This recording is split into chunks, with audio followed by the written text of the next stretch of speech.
Tentunya dalam rumah tangga itu cara melihatnya kita harus punya macam-macam kacamata. Orang normal, suami cukup, istri cukup, istri cukup. Maka suami yang sangat cukup ini biasa ngasih nafkah. Kalau tidak ngasih nafkah, gila dia. Masa anaknya nggak dikasih makan? Mana ada orang lebih jahat dari dia? Dia punya rezeki nggak ngasih nafkah, pasti dia gila. Apalagi merongrong istrinya. Wah, ini kalah sama kerbau. Saya kalau urusan begini agak sedikit keras. Kerbau itu saya ngelihat kerbau suami istri di sawah, nggak pernah dia kerebut rumput pasangannya. Masa ada suami ngambil milik istrinya? Malu dong. Dong suami mampu. Suami mampu kadang karena pelitnya ngentengin. Jadi untuk nafkah itu istrinya keluar duit terus. Dianya sembunyi pura-pura nggak punya duit, padahal dia punya duit. Nanti kalah sama kerbau. Bahkan kerbau pun lebih bagus dari dia. Ini masalah amanat ini. Kecuali laki-laki tidak mampu. Nah ini kita tengok dulu apa sebab permasalahannya. Makanya waktu menemukan seorang istri menemukan suami, kita lihat dulu dong. Apakah suaminya golongan yang pertama tadi? Nah ini kalau golongan yang pertama ya nggak bener dia. Tapi kalau golongan yang dia nggak punya kerjaan, antar dulu dong, jangan marah-marah dulu, kan begitu. Ada contoh pada zaman dia bisa saja bekerja, tapi ada orang nasibnya bangkrutan, jual bangkrut, kerja dibohongin sama orang, ada nasib begitu. Nah dilihat dong laki-laki itu. Jadi jangan buru-buru kita menilainya, tidak disamakan dong.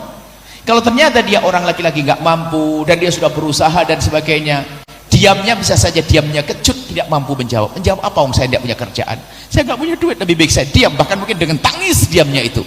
Hanya mungkin seorang istri kadang tidak mengerti itu.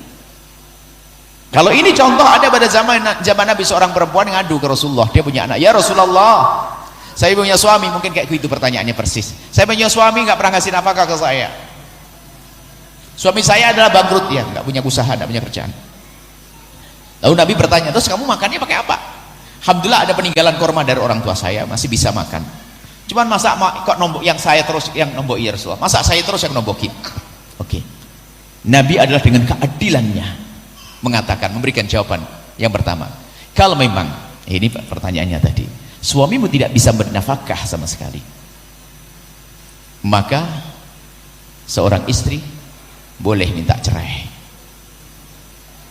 Nah, boleh minta cerai karena apa? Urusan makan nggak bisa ditunda, sayang, makanya minggu depan aja, ya nggak ada. Biar saja pisah, lalu dia bermenikah mungkin dengan suami yang bakal memuliakan dia. Makanya di saat di hadapan kisah semacam ini, manusia perempuan langsung terbagi dua, orang bebel sama orang cerdas.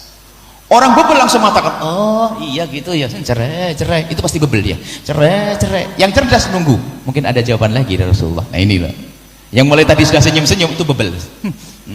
Cerai, cerai, nggak dikasih nafkah, cerai. Nggak tahu Anda bebel atau cerdas? Bebel atau cerdas itu? Kalau bebel langsung mendapat tawaran pertama, kalau memang suamimu tidak bisa bernafkah, maka kamu boleh minta cerai, tidak dosa, karena tidak diberi nafkah. Cuman dia perempuan cerdas. Ya Rasulullah, masa hanya karena urusan begini harus cerai? Ada opsi lain ya Rasulullah? Ada pilihan lain? Nabi menjawab, pilihan yang kedua adalah seperti yang sudah kau lakukan, kau yang mencukupinya. Pun karena suamimu juga karena memang tidak mampu mencari rezeki, kau yang mencukupi, maka saat itu kamu mendapatkan pahala berlipat-lipat, pahala sedekah, menyenangkan suami, silaturahmi ke anak. Apa kata perempuan cerdas itu? Ya Rasulullah, aku milih yang kedua saja, biar aku yang mencukupi, biar aku dapat pahala berlipat-lipat. Pun juga suamiku tidak bisa bernafkah karena memang dia tidak bisa bekerja. Kata Nabi apa? Sungguh benar pilihanmu. Ini cerdas karena apa? Memang suaminya adalah tidak mampu, nggak mau dipaksa suruh nyuri. Kecuali suami ongkang-ongkang, lah ini betul tuh kurang ajar itu. Ongkang-ongkang, waktu gajian istrinya langsung ditagih, mana? Ini udah, aduh. Tapi kalau memang suaminya adalah orang yang tidak mampu, ini maka seorang istri bisa punya peran mencukupi keluarganya, maka pahalanya berlipat-lipat. Tapi ingat, ini ada babnya baru lagi, wahai para bapak dan ibu yang solehah. Itu nanti biasanya judulnya berarti suami istri harus berkarir dong cari rezeki. Iya, gak apa-apa. Akan tapi harus ada rambu-rambunya. Pertanyaan, apakah boleh seorang istri berkarir? Jawabannya adalah boleh dengan catatan. Pertama, suaminya mengizinkan. Tempatnya adalah juga tempat yang terhormat, ya. Kemudian mengizinkannya benar, Bu. Jadi izinnya yang benar, izinnya abang, kalau saya kerja gimana bang? Itu izin yang benar. Tapi izin bang, abang itu gak pernah ngasih duit, gak pernah dapat duit, ini boleh tidak saya kerja? Loh. Ini izinnya serem itu, bukan begitu, izin yang lembut. Lalu suami mengisikan, iya maafin aku sayang ya, iya bang gak apa-apa, aku reda.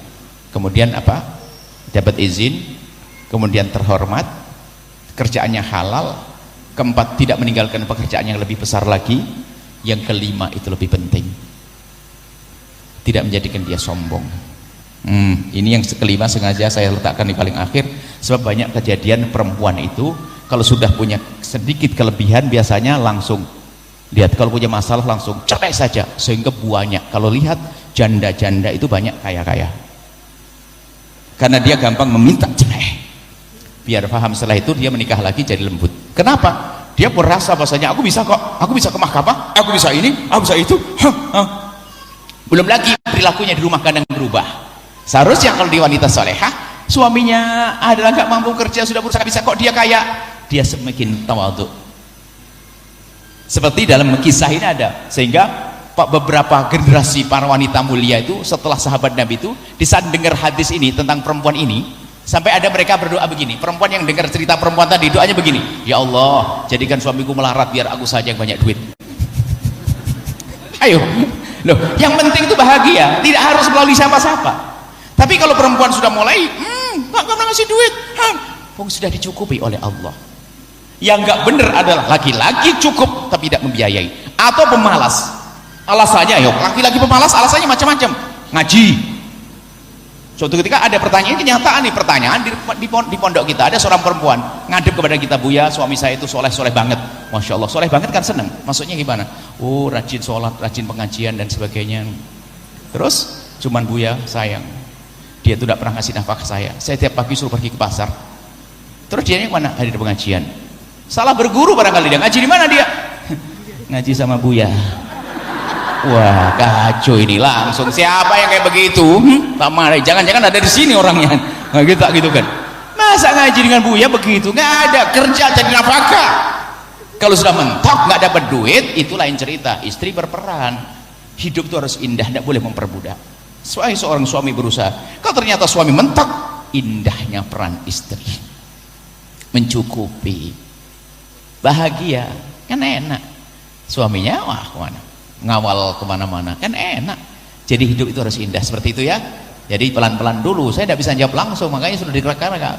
Yang jadi masalah sudah nggak bekerja, kurang ajar. Kalau tadi kan masih pelit masuk mahkamah diambil sama mahkamah langsung dipaksa. Sudah nggak kerja, minta begini, waduh, kambing aja ada begitu. Betul, saya marah dengan laki-laki seperti itu.